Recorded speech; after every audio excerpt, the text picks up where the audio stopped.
Hadirin hadirat muslimin muslimat yang dimuliakan Allah subhanahu wa ta'ala, sampai masanya tiba, datang malaikat membawa kain kafan min nur, dari cahaya. Lalu malaikat menampungnya, keluarlah roh sejuk terasa dari kaki, naik ke atas, naik, berhembuslah dia dari mulut.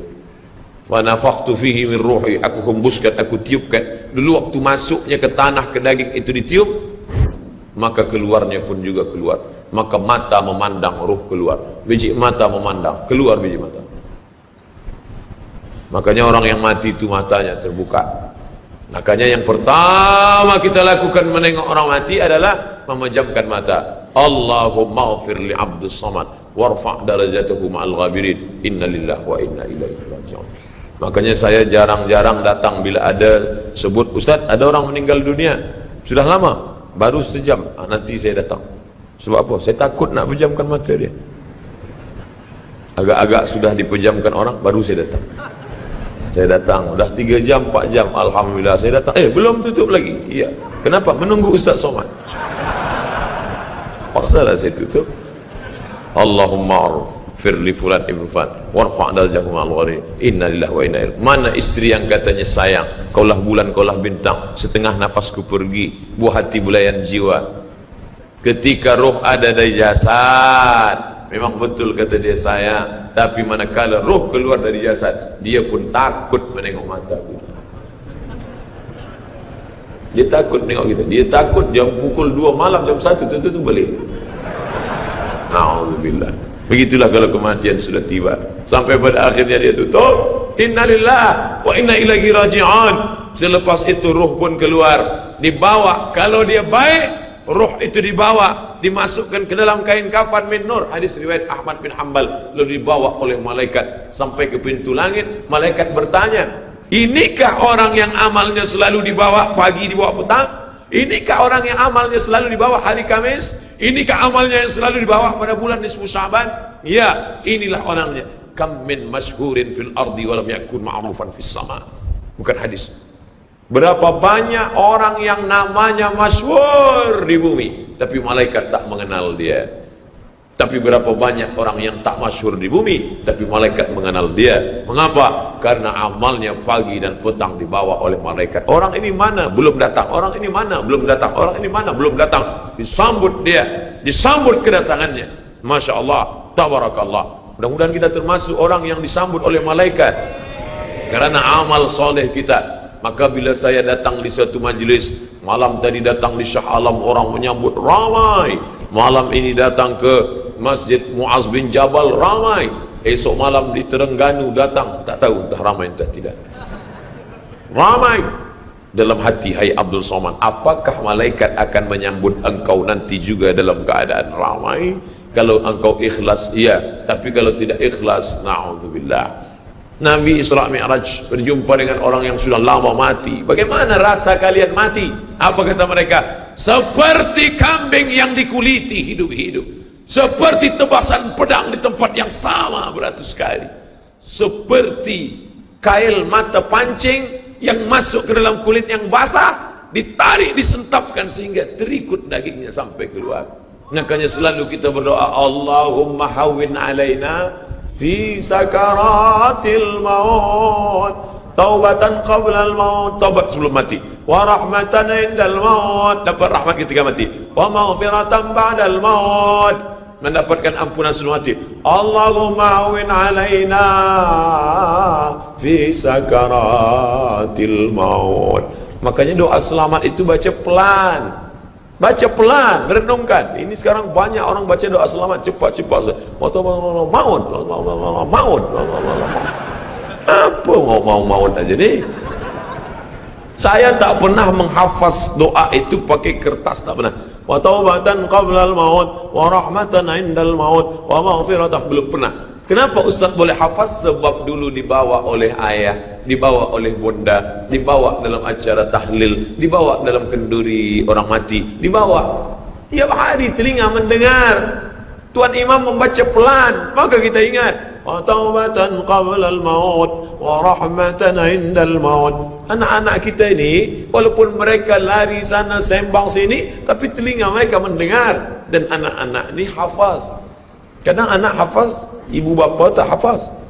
Sebab apa? Sebab dia golden age, usia emas. Mereka hebat, mereka kuat ingatannya, menangkap hafazan itu begitu kuat. Maka kita ajarkan mereka doa itu pelan-pelan. Sebab bila kita ajar kuat-kuat, mereka balik, dia panggil, ibunda dia panggil, cuba engkau baca apa doa tadi? Allah maut, Allah maut. Apa mau aja ni? Sebab di Iraq banyak orang mati, sebab di Suriah banyak orang mati, di Palestin banyak orang mati, di Rohingya banyak orang mati. Padahal maknanya amat sangat dalam. Allahumma hawwin alaina, ringankan kami fi sakaratil maut. Tidak ada gunanya amal banyak kalau tidak selamat dalam sakaratul maut. Makanya kita selalu minta kepada Allah, Allahumma khtim lana bi husnil khatimah wala takhtim alaina bisu'il khatimah. Allahumma ja'al akhir kalamina, jadikan akhir kalam kami inda tihai ajalina, ketika ajal kami sampai, jadikan akhir kalam kami yang terakhir keluar dari mulut kami qaula la ilaha illallah Muhammadur Rasulullah. Allah biasa orang takbir ini nak pergi perang, menghadapi sakaratul maut penting juga takbir. Sebab di situ banyak segala macam godaan-godaan. Datang syaitan membawa air, katanya menjelang sakaratul maut itu haus, panas, haus, maka datang syaitan membawa air. Engkau sebut nama aku bagi air. Mau? Kata dia. Mau? Engkau mau? Sebut nama aku. Tapi bila iman kita kuat, maka dia tidak akan mampu untuk menggoda kita. Sampai kapan? Setan tak pernah berputus asa. Sampai bila? La'atiyannahum min baini aydihim, aku datang dari hadapan, wa min khalfihim, aku datang dari belakang, wa an aymanihim, aku datang dari kanan, wa an syama'ilihim, aku datang dari kiri. Datang dia, datang dari hadapan, datang dari belakang, datang dari kanan, datang dari kiri. Oleh sebab itu yang banyak tuan-tuan yang ada berada di sini, orang berzikir semua, subhanallah, subhanallah, subhanallah. Kenapa? Dengan zikir itu maka larilah jin-jin setan yang ingin mengganggu. La'ughwiyannahum, aku akan goda mereka, aku akan sesatkan mereka. Berapa lama? Madamat arwahuhum fi ajsadihim, selama ruh ada dalam jasad, aku tak akan pernah berhenti sampai akhir keluar jasadnya dalam keadaan mati, tidak menyebut Allah Subhanahu wa taala. Itulah punca mereka. Makanya kita selalu berzikir. Esok pagi terjaga dari tidur automatically, kerana kita sudah programkan di kepala kita, manakala terbuka, alhamdulillahilladzi ahyana ba'da ma amatana wa ilaihi nusyur. Selapar-laparnya orang beriman, manakala dia tengok makanan, terus saja dia ingat Allah. Allahumma barik lana fi ma razaqtana wa qina azabannar. Tapi ada setengah umat Islam, bila dah kenyang saja baru ingat Allah. Alhamdulillah. Bila tak kenyang tak ada ingat Allah SWT. Na'udzubillah. Oleh sebab itu maka inilah hidup yang singkat ini. Bila pernah kita bersedekah, itulah yang akan menolong. Laula akhartani ila ajalin qarib, kalau engkau beri aku umur panjang ya Allah, apa yang akan kulakukan? Fa as-saddaqa, aku akan bersedekah, wa akum minas salihin, aku ingin beramal saleh.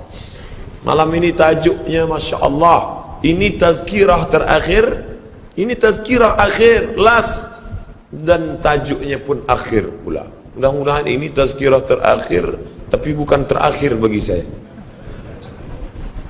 Andai mati, tidak masalah. Allahumma ja'al hayata ziyadatan li fi kulli khair. Kalau engkau takdirkan aku besok masih hidup ya Allah, jadikan hidupku itu ziyadatan li, sebagai amal tambahan. Kalau mati malam ini, Allahumma ja'alil mauta rahatan lana min kulli syarr. Kalau aku mati, maka kematian ini berhenti berbuat dosa. Orang beriman tak pernah sedih. Kalau dia mati, berhenti buat dosa. Kalau bertambah pahala. Andai Abdul Somad esok pagi masih hidup, bertambah pahala, dia akan tazkirah, dia akan bagi pelajaran. Andai Abdul Somad mati malam ini, alhamdulillah, berhenti melihat dosa. Dosa apa? Masuk airport, dosa.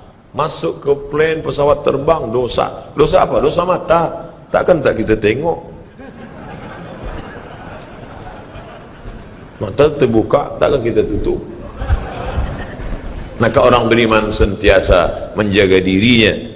Tak pernah dia berkeluh kesah, tak pernah dia mencaci maki. Kenapa aku matikan aku ya Allah? Kenapa umurku pendek ya Allah? Ridha kepada Allah. Itu yang selalu kita katakan, raditu billah rabba wa bil islami dina wa bi Muhammadin nabiyyan wa rasula. Aku ridha.